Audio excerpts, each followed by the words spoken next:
Bonjour Clara. Bonjour. Donc vous allez traiter comme sujet la guerre froide, paix impossible, guerre improbable, une citation de Raymond Aron. Et donc vous avez 10 minutes. On vous écoute.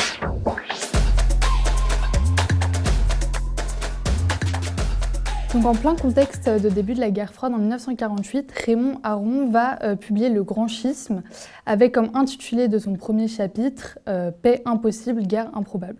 Donc en effet, la guerre froide, qui est un conflit mondial indirect, va opposer l'URSS et les États-Unis, deux superpuissances qui veulent étendre leur influence tout en contenant celle de l'autre. Donc il va y avoir d'un côté l'URSS pour devenir la première puissance mondiale et les États-Unis pour rester la première puissance mondiale actuelle. Donc nous allons nous demander pourquoi peut-on caractériser la période de la guerre froide comme une guerre improbable et une paix impossible, et pourquoi même avec la conflictualité des deux grands, des conflits n'interviennent pas. Donc dans un premier temps, nous verrons l'opposition fondamentale de ces deux puissances, puis nous verrons qu'il y a une dissuasion nucléaire constante, mais quand même certaines guerres qui font des dégâts. Et enfin que la guerre va donc se transférer vers d'autres domaines qui ne peuvent que s'aboutir à la chute d'une des deux superpuissances. Dans un premier temps, la guerre froide est donc caractérisée par une opposition fondamentale entre deux puissances.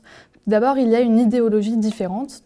D'un côté, il y a les États-Unis qui sont une puissance capitaliste. Donc avec l'arrivée de Truman en 1945, il va exercer une politique du containment, notamment depuis son discours en 1947 devant le Congrès.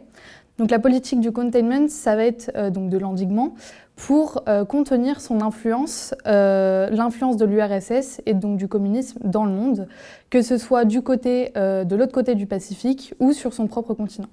Et de l'autre côté, il va y avoir l'URSS, donc un régime communiste avec Staline au pouvoir depuis 1922, qui va vouloir protéger l'URSS donc de l'influence capitaliste des États-Unis et vouloir exercer une soviétisation comme glacier défensif pour empêcher le modèle occidental de pénétrer en URSS.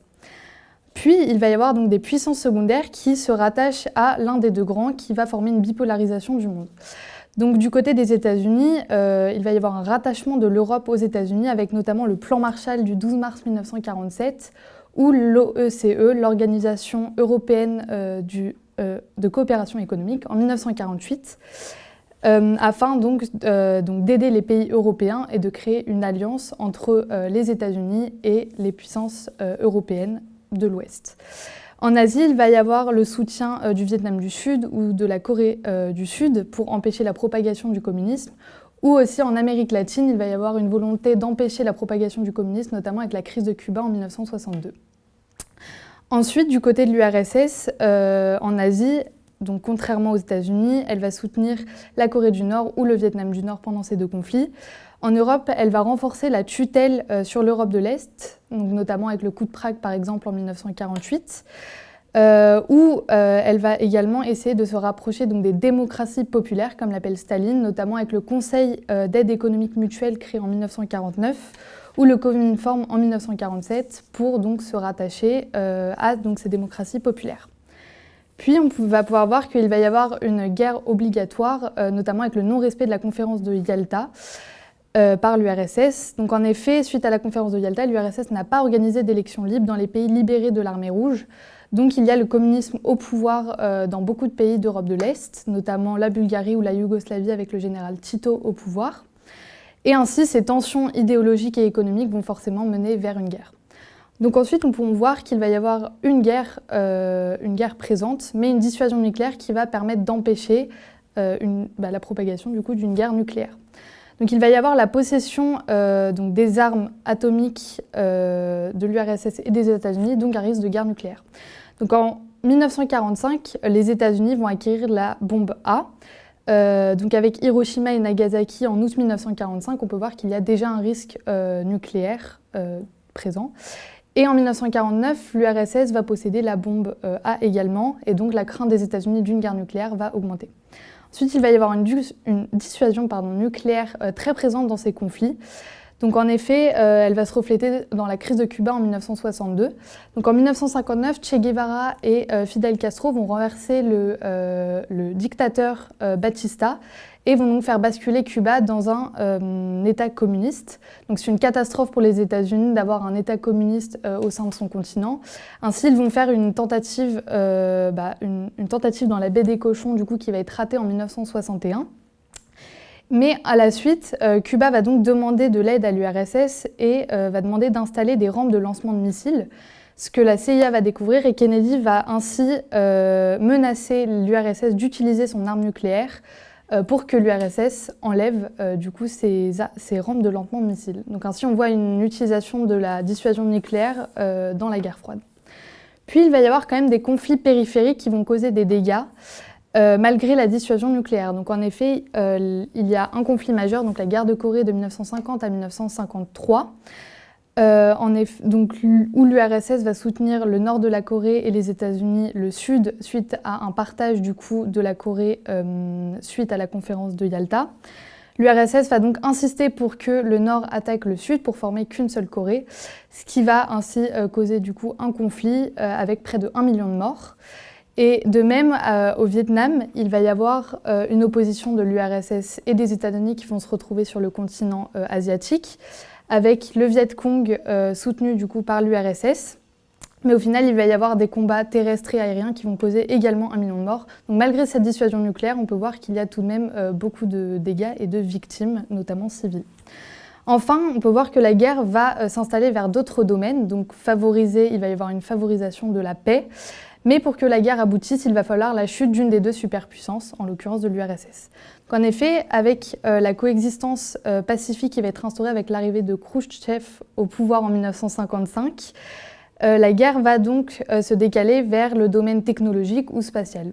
Donc, par exemple, le domaine spatial, en 1957, l'URSS va envoyer un premier satellite, le Spoutnik, ou le premier homme dans l'espace en 1961, Youri Gagarin.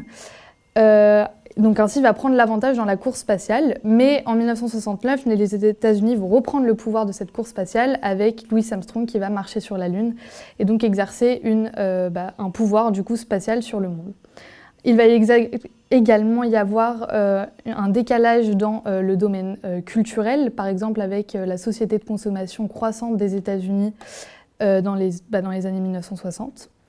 Puis, il va y avoir une recherche d'apaisement, notamment pendant la période de détente ou de dégel, avec une volonté de limiter la course aux armements. Il va y avoir plusieurs traités établis pour limiter cette course, donc le traité de Moscou en 1963 ou le traité de non-prolifération des puissances nucléaires en 1968, ou ainsi une recherche d'apaisement, notamment dans l'Allemagne, qui peut s'illustrer comme le théâtre des relations internationales pendant la guerre froide, donc le traité fondamental en 1972 entre la RFA et la RDA. Puis il va du coup y avoir une obligatoire chute d'une des deux superpuissances pour terminer la guerre, malgré quelques tentatives de paix pendant cette période.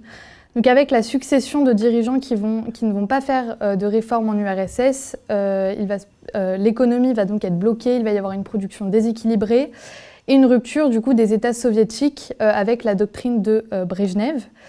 Ainsi, il va y avoir la chute du rideau de fer en 1989, donc la chute de l'URSS et le démantèlement de l'URSS en 15 États en 1991.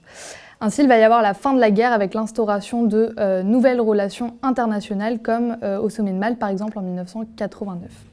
En conclusion, donc la guerre froide, guerre improbable, paix impossible. Paix impossible, guerre improbable. Pourquoi une guerre improbable ? Parce que malgré la conflictualité des deux grands qui s'impose, il n'y a pas de guerre car il y a une dissuasion nucléaire constante qui va permettre d'empêcher du coup une guerre nucléaire d'éclater.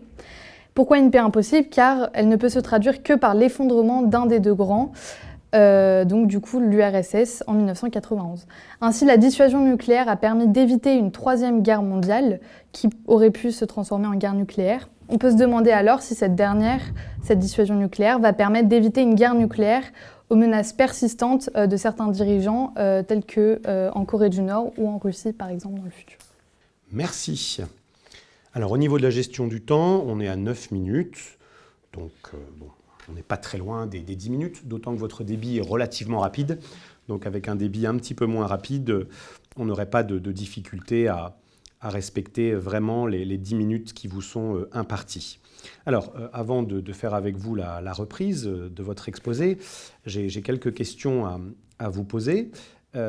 Vous dites donc dans votre conclusion qu'il n'y a pas eu de guerre, alors que dans votre développement, vous parlez d'une guerre obligatoire. Il n'y a pas eu de guerre nucléaire. D'accord, il faut bien préciser. Mal exprimé. Et puis, peut-être, il aurait été utile de bien distinguer, puisqu'effectivement, le terme guerre est au cœur du sujet, et donc différentes formes de guerre peuvent être évoquées. Et notamment, il aurait été intéressant de distinguer les conflits indirects, qui, eux, ont été relativement nombreux, par rapport au conflit direct, qui, lui, n'a pas eu lieu tout au long de la guerre froide. Alors, par rapport à ce que vous développez, donc concernant les conflits indirects, vous en avez évoqué un certain nombre. Est-ce que vous pouvez peut-être, en prenant un exemple, mieux montrer comment finalement ils permettent à la fois de confirmer la citation de Raymond Aron et en même temps de la nuancer? Alors, donc, par exemple, pendant la crise de Cuba en 1962, donc en 1959, Che Guevara et Fidel Castro vont renverser du coup le... Ont renversé. Ont renversé, vous employez systématiquement le futur. Attention, ouais. Pas de futur en histoire.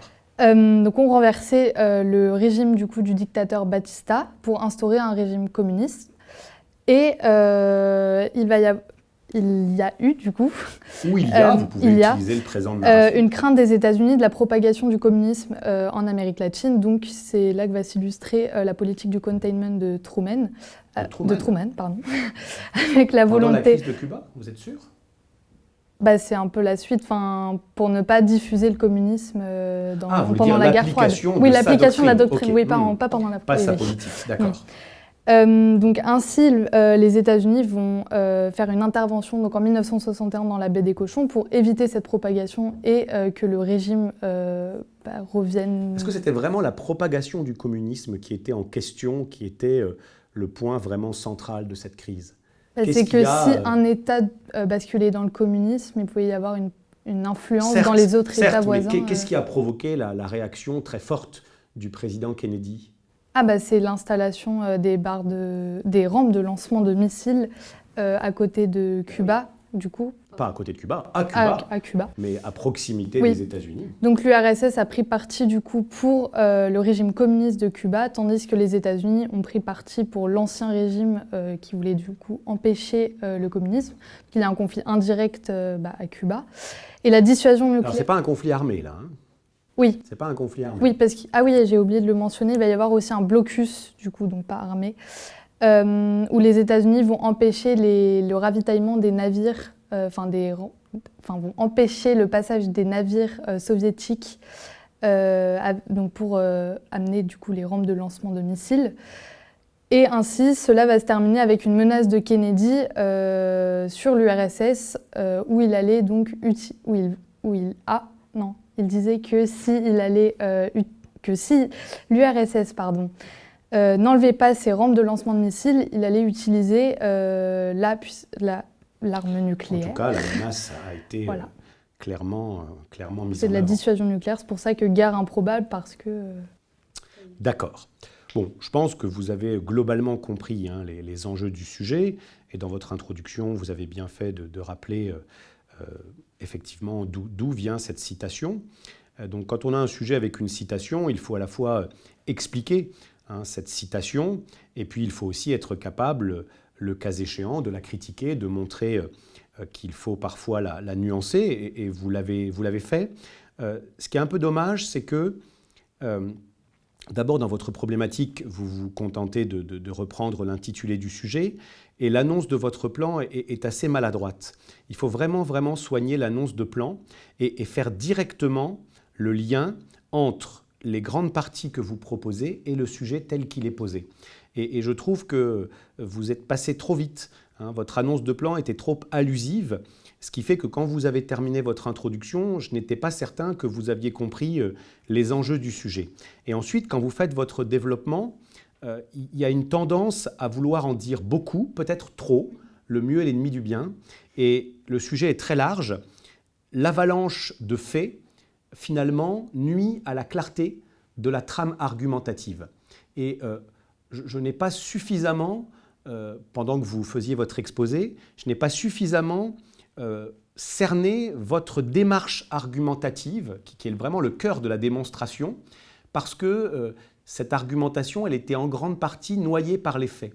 Mais si j'ai bien compris, vos 3 parties sont effectivement envisageables, sauf que je trouve que vous ne vendez pas bien, en quelque sorte, votre plan. Je ne le rattache pas beaucoup. Exactement. Si j'ai bien compris, dans votre première partie, donc vous essayez d'expliquer pourquoi l'antagonisme entre les 2 modèles était tellement fort qu'il empêchait toute possibilité de paix entre les 2 superpuissances, l'idée qu'il ne pouvait qu'y avoir des relations difficiles. Dans la deuxième partie, que néanmoins un conflit direct n'était pas envisageable à partir du moment donc, où la dissuasion nucléaire se met en place. Et dans une troisième partie, de montrer que même si un conflit direct n'était pas envisageable, il y a eu une multiplicité de conflits, pas tous armés d'ailleurs, des moments de tension, des crises qui ont aussi pu prendre la forme de conflits armés, ce qu'on appelle les conflits périphériques, mais qui sont toujours restés des conflits indirects, ce qui était aussi une façon de nuancer l'affirmation de Raymond Aron.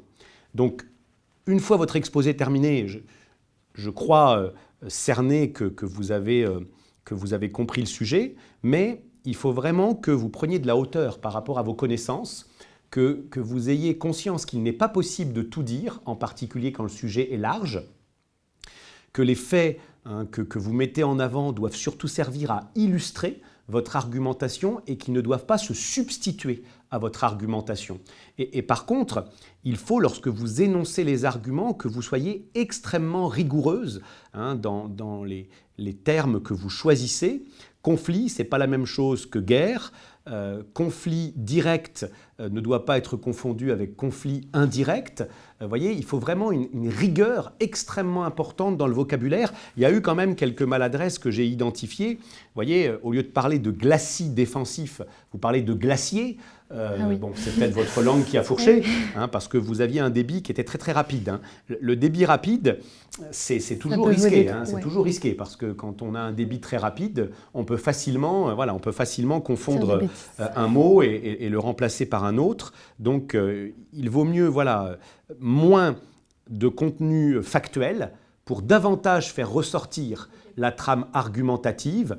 À l'inverse, il faut, à mon avis, et ça va aussi dans le sens d'une limitation du nombre de faits que vous évoquez, il faut un débit moins rapide pour, même si vous êtes assez à l'aise à l'oral, vous êtes relativement à l'aise, mais voilà, il faut ralentir un petit peu le débit, surtout que vous aviez le temps, pour ne pas prendre le risque de quelques fautes de langue ou quelques erreurs dans le vocabulaire. Voilà. Merci à vous, je vous rendrai la grille demain. Donc comme toujours, vous aurez votre grille d'évaluation et puis la note demain. Alors Grégoire, bonjour. Donc vous avez tiré comme sujet les États-Unis face à la décolonisation et au tiers-monde. Vous avez préparé pendant 30 minutes. Je vous écoute pour 10 minutes d'exposé. C'est à vous. À partir de 1945, les États-Unis s'imposent en vainqueurs de la Seconde Guerre mondiale, aussi bien sur le plan politique qu'économique. Ainsi, les États-Unis sont une puissance majeure de la deuxième partie de ce siècle. Et donc, c'est l'une des 2 grandes superpuissances dans la guerre froide, ce conflit qui oppose l'URSS aux États-Unis sur la période 45-91. Donc, pendant ce conflit, les États-Unis vont chercher à étendre leur bloc, leur influence.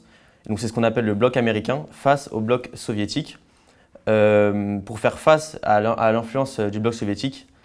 Et donc, le problème, c'est que la plupart des décolonisations ont lieu pendant cette période, donc la période après la Seconde Guerre mondiale. La décolonisation étant le processus par lequel un État accède à son indépendance. Et donc, ça conduit pour les États-Unis, ça conduit donc à la possibilité de nombreuses alliances entre ces pays qui sont décolonisés, dont celle du tiers-monde. Donc ça apparaît à la fois comme un avantage et un désavantage pour les États-Unis. Et nous verrons donc comment les États-Unis font face à la décolonisation, en particulier face au tiers-monde. Alors tout d'abord, la décolonisation peut être vue comme un atout pour les États-Unis. En effet, la décolonisation correspond à des indépendances, comme dit précédemment. Donc c'est la fin des tutelles exercées par... Il faut d'abord annoncer tout le plan. Ah oui, pardon. Oui, pardon. Ah oui, du coup, dans une première partie, nous verrons que la décolonisation peut être vue comme un atout pour les États-Unis. Ensuite, nous verrons qu'elle tend à rendre le monde multipolaire, notamment à travers la création de nouvelles entités comme le tiers-monde. Et donc, c'est un recul de l'influence américaine. Et dans une troisième partie, nous verrons que les États-Unis trouvent une alternative avec l'utilisation de l'OTAN. Voilà. Du coup, la décolonisation peut être vue tout d'abord comme un atout pour les États-Unis. En effet, elle correspond à des indépendances, donc c'est la fin des tutelles exercées par les pays colonisateurs. Et donc ça permet d'étendre le bloc américain. Alors d'abord, ça permet une influence idéologique, sur le plan idéologique. Par exemple, les États-Unis vont étendre leur influence sur l'Iran ou encore sur le Vietnam à partir de 1954, mais cela va générer des conflits. Donc c'est la guerre du Vietnam qui durera jusqu'à 1975 avec le retrait des troupes américaines en 1973. On a aussi par exemple en Afrique du Sud ce pays qui sert de base pour les États-Unis pour lutter contre les foyers communistes en Angola par exemple. Et aussi la décolonisation apparaît comme un avantage sur le plan économique puisque c'est l'occasion de créer de nouveaux partenaires commerciaux et c'est de nouveaux débouchés. Et ce qui permet donc d'asseoir la puissance économique des États-Unis. Cependant, la décolonisation tend à rendre le monde multipolaire, notamment à travers la création de nouvelles entités, ce qui correspond à un recul de l'influence américaine.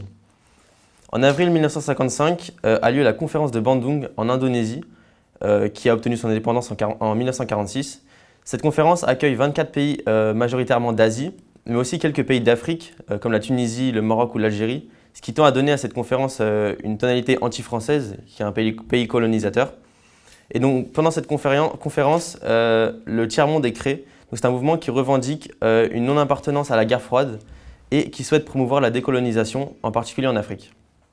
Donc, ce mouvement est composé majoritairement de pays en voie de développement, puisqu'il regroupe 55% de la population mondiale, enfin les pays qui la composent regroupent 55% de la population mondiale, mais qui possèdent moins de 10% des richesses mondiales. Et cette conférence a plus a plus un intérêt, il n'y a pas d'action concrète avec de réelles actions concrètes avec cette organisation, mais plutôt une volonté de montrer sa détermination. Donc le tiers-monde, c'est une organisation qui est à part et donc qui possède entre guillemets ses propres intérêts économiques et politiques. Donc vu que ce sont des pays plutôt pauvres, c'est des intérêts pour l'émergence économique en particulier. Et donc c'est aussi une voie d'opposition à l'ONU, puisque le tiers-monde plaide pour les décolonisations. Du coup, les États-Unis trouvent une alternative pour pallier à ces problèmes, donc c'est l'OTAN. L'OTAN qui existe depuis 1949 est une organisation de pays anciennement du bloc américain et elle permet de contourner l'utilisation de l'ONU puisque le tiers-monde et d'autres pays sont souvent contre les interventions des États-Unis. Par exemple, les États-Unis vont réussir à intervenir en Yougoslavie en 1994 et 1995 dans la guerre de Bosnie ou encore en 1998 pendant la guerre de Kosovo. Et aussi, cette organisation de l'OTAN, en plus de faire face aux décolonisations et au tiers-monde, permet de faire face à la voix de l'URSS à l'ONU. Par exemple, il y a eu 273 vétos déposés pendant la guerre froide à l'ONU, ce qui a vraiment gelé l'utilisation de cette organisation. En conclusion, la décolonisation semble d'abord un moyen d'étendre l'influence américaine, mais elle se révèle par la suite être une forme d'opposition à ce qu'on pourrait appeler un impérialisme américain. Face à ce dernier, les États-Unis utilisent l'OTAN pour pouvoir exercer leur influence. Et finalement, nous pouvons nous demander quelles sont les limites de l'OTAN dans la pratique américaine de l'unilatéralisme. Merci. Bon, on est sur 7 minutes, Grégoire. Donc, c'est trop court, puisqu'on attend un exposé de 10 minutes.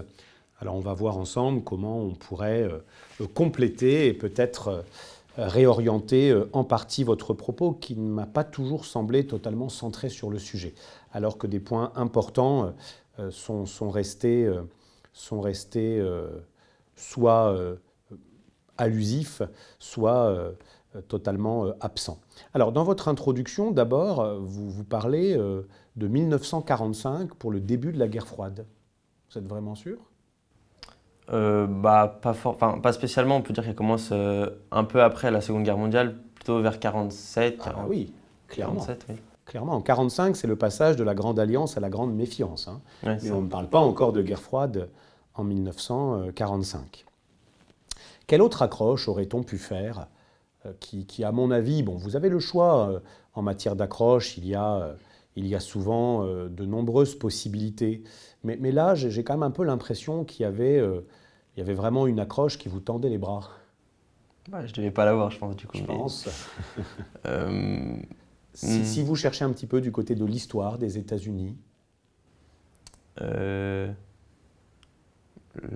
doctrine Monroe. Avant ? Le fait que les États-Unis, ce soit un pays indépendant, qui a obtenu son indépendance. Les 13 colonies britanniques, hein, c'est la première décolonisation de l'histoire. Ouais. Hein. Ouais. 1783, suite à la guerre d'indépendance, à mon avis, et en plus, hein, c'est vraiment en lien avec le sujet, parce que, on va y revenir, dans votre première partie, où vous essayez d'expliquer pourquoi les États-Unis ont pu être favorables à la décolonisation, il y a quand même cet argument qui est décisif. Hein. Ils sont eux-mêmes une ancienne colonie. Hein. Alors, dans votre introduction, donc, vous définissez la décolonisation, peut-être un peu vite, mais vous ne définissez pas le tiers-monde. Alors, j'ai cru comprendre que vous aviez différé l'analyse de ce concept à votre développement. Effectivement, il ne faut pas en dire trop en introduction, mais vous ne pouvez pas non plus décider en introduction de ne pas définir ou de ne pas aborder certains des termes du sujet. Quel est l'auteur que vous auriez pu citer en introduction qui a contribué à diffuser cette idée, ce concept de tiers-monde, qui est un auteur français très connu? Ah, je le vois. C'est Alfred Sauvy. Hein. Là, c'est une référence incontournable. Hein, il faut que vous essayiez de vous appuyer sur des références théoriques dans votre exposé.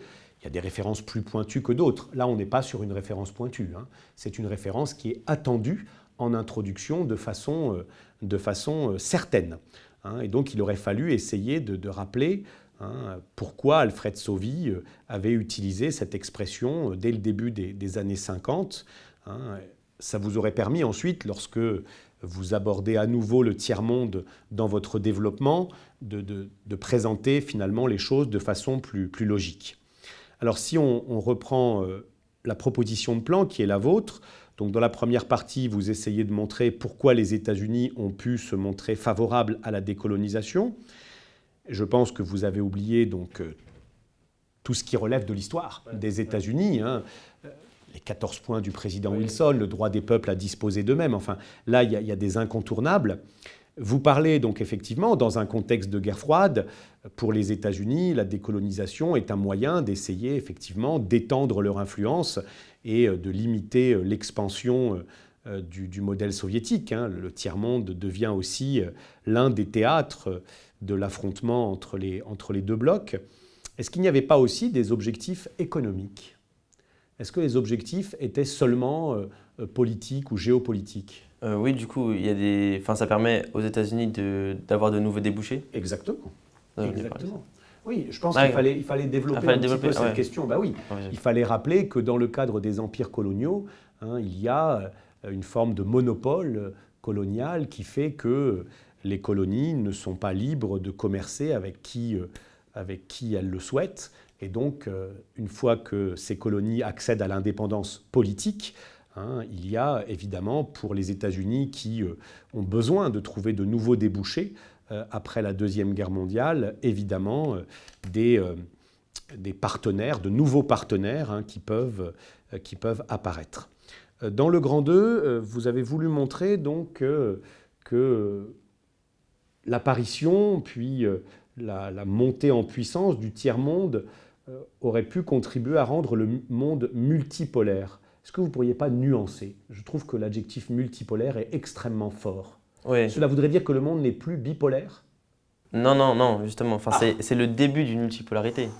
Oui, ouais, je me suis mal exprimé sur celui-là. C'est très exagéré. Hein, c'est très exagéré. C'est là qu'il aurait été intéressant, justement, de réfléchir un peu mieux au fait que le tiers-monde ne prétend pas être un troisième bloc. Hein, et avant même que le non-alignement soit théorisé à la conférence de Belgrade, il y a à Bandung hein, la volonté des pays qui participent à la conférence d'être amis avec l'Est, avec l'Ouest, avec tout le monde. Et puis par ailleurs, est-ce que le tiers-monde que vous avez qualifié d'organisation, ce qui me semble là aussi peu rigoureux, est-ce que ce tiers-monde qui se voulait non aligné a réussi à atteindre cet objectif du non-alignement?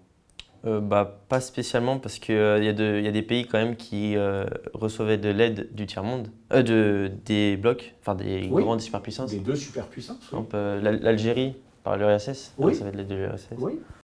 Alors que le Maroc, lui, était dans une certaine proximité avec les États-Unis. Oui. Hein. Et est-ce qu'il n'y a pas justement certaines régions du tiers-monde qui auraient quand même été très largement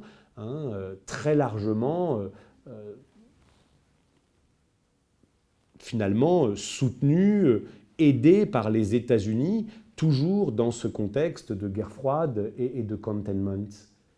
Est-ce qu'il n'aurait pas fallu, à un certain moment, changer d'échelle? Est-ce que le tiers-monde était homogène?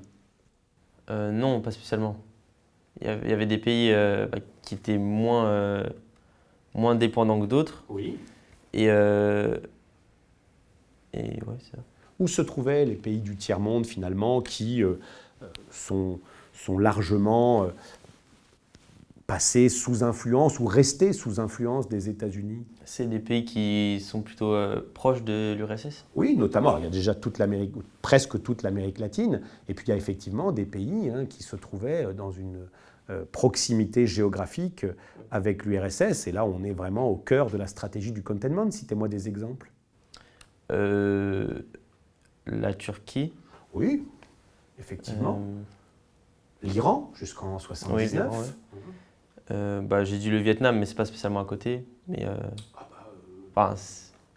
alors, ça dépend quelle période on parle. Ouais. Hein, ça dépend, effectivement, si on est à un moment où la Chine est proche de l'URSS ou bien si on est après la rupture sino-soviétique.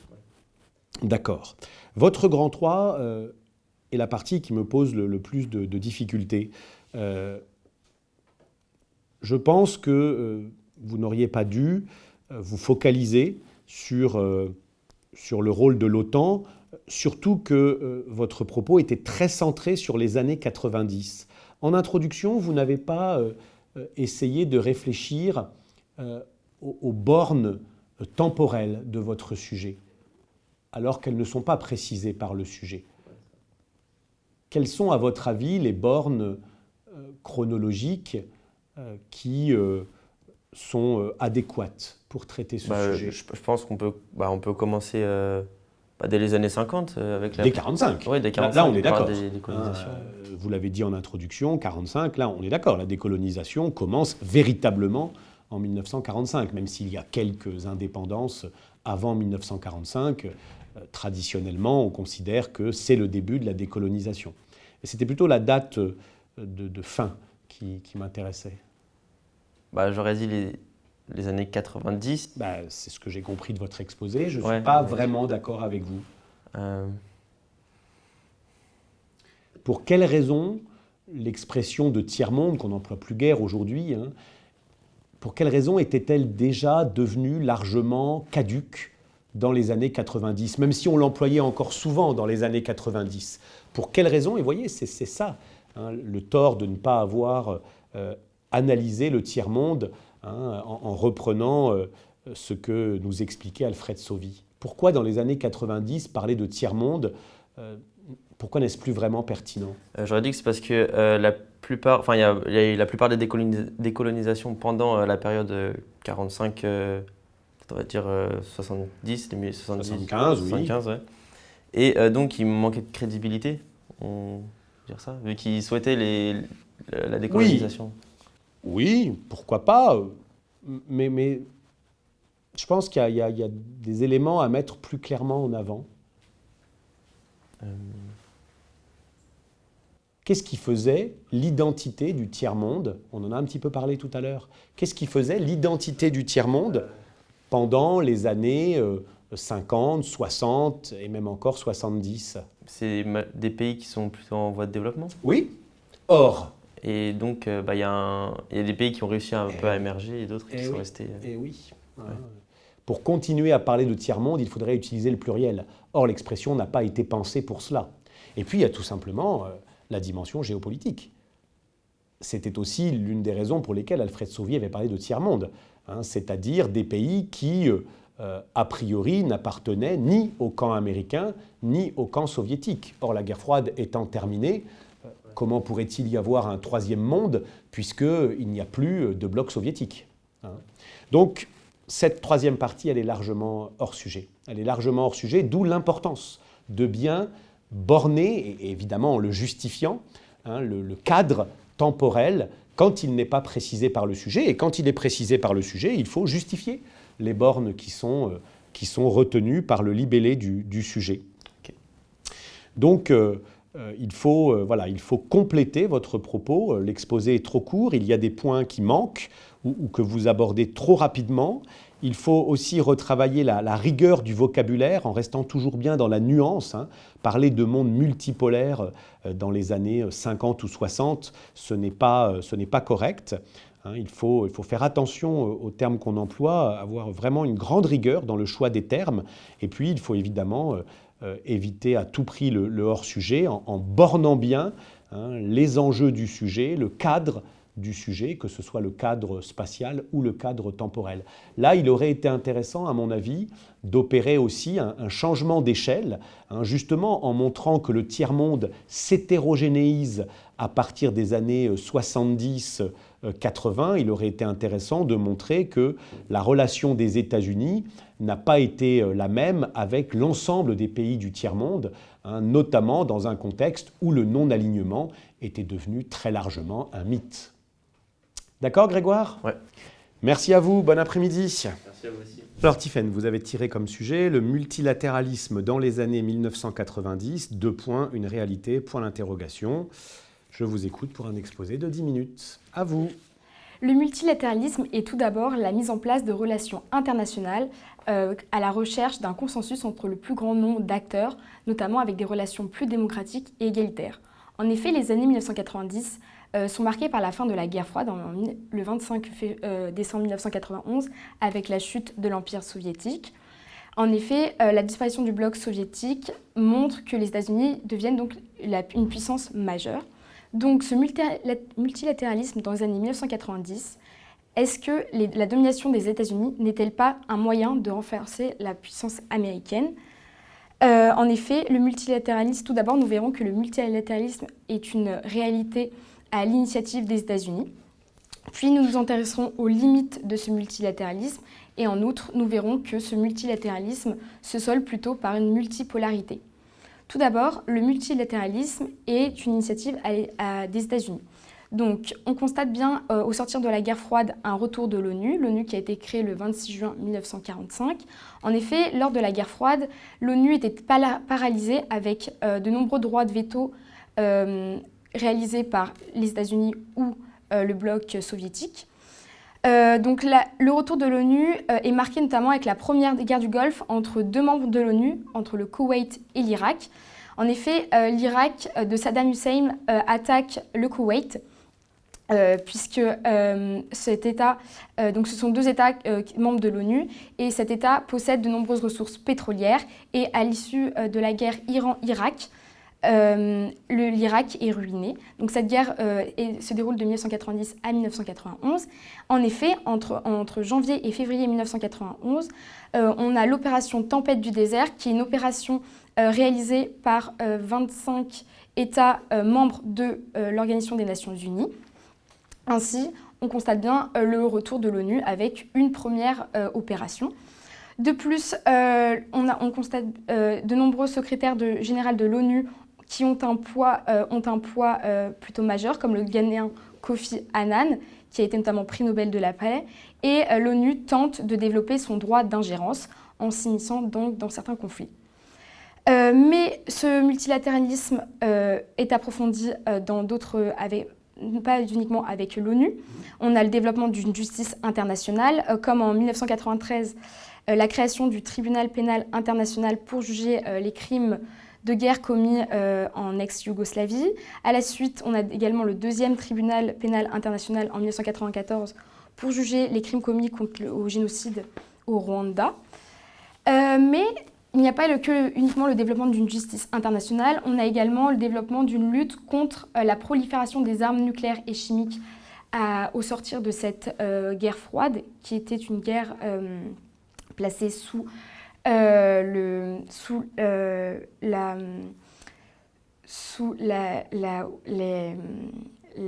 armes nucléaires. Oui, voilà.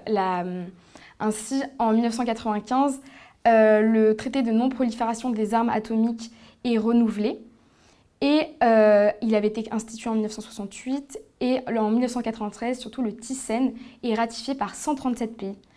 Et en 1997, on a l'entrée en vigueur de la Convention sur l'interdiction des armes chimiques qui a été signée en 1993 à Paris. Mais on constate bien par exemple que le TICEN n'est pas signé par la Chine, les États-Unis et Israël, qui sont trois grandes puissances nucléaires. Donc on va pouvoir constater que le multilatéralisme se heurte à un certain nombre de limites. Ces limites se constatent donc dans tous ces nombreux accords multilatéraux. Tout d'abord, le TICEN n'est pas ratifié par trois grandes puissances nucléaires.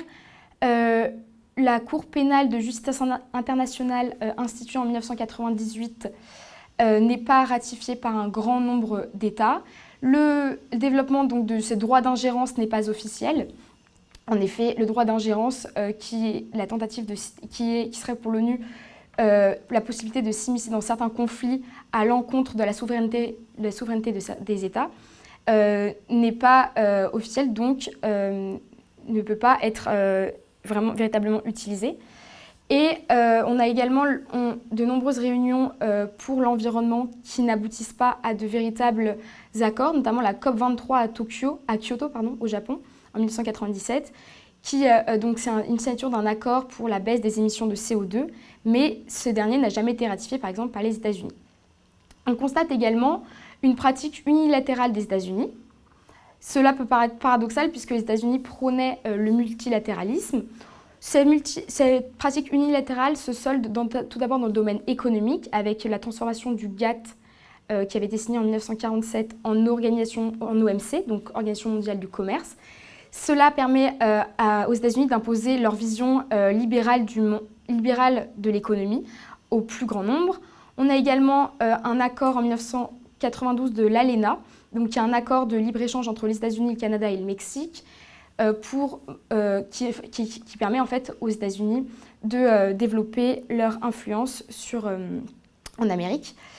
Donc ce multilatéralisme sert tout d'abord à servir l'avantage des États-Unis. Ce multilatéralisme est également présent de manière politique. Tout d'abord, en 1993, l'OTAN intervient en Yougoslavie. En 1995, on constate la signature des accords de Dayton qui signe donc la fin de la guerre en Bosnie-Herzégovine grâce à une intervention également de l'OTAN. Donc ces pratiques unilatérales des États-Unis montrent que ce multilatéralisme tend également à devenir des multipolaires. En effet, tout d'abord, le multilatéralisme le multilatéralisme se heurte plutôt à une forme d'impérialisme économique des États-Unis. On constate bien que les États-Unis mènent une politique hégémonique avec notamment le développement, l'issue dans les années 90, de leurs nouvelles technologies d'information et de communication. Comme le disait Bill Gates à Davos en 1992, les nouvelles technologies sont américaines, donc c'est à nous que profitera l'explosion des marchés. En parallèle se développe également le soft power américain, qui est un moyen d'étendre de manière contrairement au hard power, d'étendre l'influence des États-Unis de manière pacifique, mais en prônant leur vision du monde, notamment donc de manière culturelle, tout d'abord, voilà. Et ce multilatéralisme tend à devenir multipolaire. Donc tout d'abord, une multipolarité se met en place avec la volonté de certaines régions et certains pays de vouloir peser davantage face aux États-Unis sans pour autant y parvenir, comme le Brésil qui signe en 1991 l'accord du Mercosur, donc qui est un accord de libre-échange entre le Brésil, l'Argentine, le Paraguay et l'Uruguay, pour pouvoir permettre aux États-Unis de peser pour pouvoir permettre aux puissances d'Amérique latine de peser davantage sur le continent américain. En Russie, on a également un partenariat Russie-Chine qui est institué notamment avec l'arrivée de Boris Eltsine au pouvoir en 1991. Ainsi, en juin 1999, un commando russe est organisé à l'aéroport de Pristine en Serbie pour montrer la volonté des Russes qui s'opposent à l'intervention de l'OTAN, donc des États-Unis, dans ce conflit. Et la Chine, qui a également pour projet de reprendre Taïwan. Or, Taïwan est une région est un État plutôt, protégé par les États-Unis. Le dernier espace qui tend à peser davantage face aux États-Unis est la communauté européenne économique. Donc, en 1997, on a le traité d'Amsterdam, qui est donc le maintien de la structure en 3 piliers de l'Union européenne, avec également l'affirmation de principes de la liberté et les principes des droits de l'homme. En outre, le multilatéralisme est une réalité dans les années 1990, mais ce multilatéralisme est sous impulsion américaine au sortir de cette guerre froide. En effet, le multilatéralisme se heurte à de nombreuses limites, notamment à cause de la pratique unilatérale des États-Unis. Ce multilatéralisme tend donc à devenir une multipolarité au sein du monde. En effet, plusieurs pôles essayent de peser davantage par rapport aux États-Unis. Les années 1990 sont donc la sortie de la guerre froide. Cette guerre froide scindait le monde en 2 blocs, le bloc soviétique et le bloc occidental sous la houlette des États-Unis. Ainsi, cette tendance de bloc tend à se conserver. Les États-Unis sont donc la puissance victorieuse de la guerre froide face à un autre bloc qui serait potentiellement le reste du monde qui tente de s'y imposer face à cette puissance victorieuse. Merci. Alors, au niveau de la gestion du temps, on est à un tout petit peu plus de 10 minutes. Néanmoins, ça a été au prix d'un débit très très rapide. Et je pense qu'il faut ralentir le débit. Et donc là, vous n'avez pas le choix. Si vous êtes déjà plutôt trop longue par rapport aux 10 minutes qui vous sont données, il faut forcément en dire moins. Okay. Il faut forcément en dire moins. C'est vrai que le sujet est vaste et donc il faut trier davantage. Il faut trier davantage pour peut-être ramasser un peu plus l'argumentation, faire davantage ressortir les lignes de force, vraiment les grandes idées, voyez, ce qui constitue l'ossature de la démonstration, avec peut-être moins d'exemples, moins de factuels. Il y avait beaucoup d'exemples.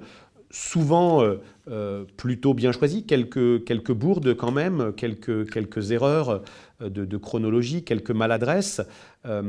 Donc je crois que c'est surtout un travail de clarification qu'il faut faire. Il y a des qualités dans votre exposé. Après 10 minutes d'exposé, je pense que vous avez assez bien compris les enjeux du sujet, mais il y a donc ce manque de rigueur dans la maîtrise de certaines connaissances, mais aussi dans certaines formulations. Par exemple, quand vous dites un multilatéralisme qui devient multipolaire, je ne comprends pas ce que vous voulez dire par là. Comment un multilatéralisme peut être multipolaire? Qu'est-ce que ça veut dire? Plutôt signifier que ce serait peut-être pas forcément le terme multilatéralisme, peut-être pas forcément approprié, puisqu'on tend plutôt à une multipolarité du monde. Mais ça ne s'oppose pas vraiment. Enfin, le multilatéralisme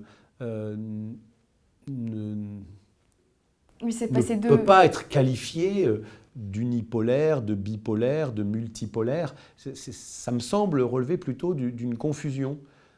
Si ce que vous voulez dire, c'est qu'il y a des ambitions qui commencent à s'affirmer et que parallèlement à des États-Unis qui officiellement promeuvent le multilatéralisme, mais finalement parfois agissent contre ce multilatéralisme, il y a d'autres puissances qui peuvent également être tentées parce qu'elles cherchent à s'affirmer, de contourner le multilatéralisme. Je veux bien effectivement considérer qu'il y a là une idée relativement intéressante, mais encore une fois, je ne comprends pas bien ce que vous voulez dire par là.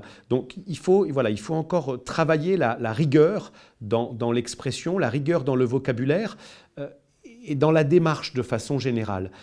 Bon, vous avez compris que l'ONU était un acteur majeur du sujet que vous aviez à traiter. Je trouve ça un peu dommage, même si en introduction je vous ai appris qu'il ne faut pas commencer à traiter le sujet, je trouve ça un peu dommage que vous n'ayez pas fait d'accroche et que vous n'ayez pas, puisque vous n'avez à traiter ici que les années 90, que vous n'ayez pas fait rapidement un petit historique du multilatéralisme.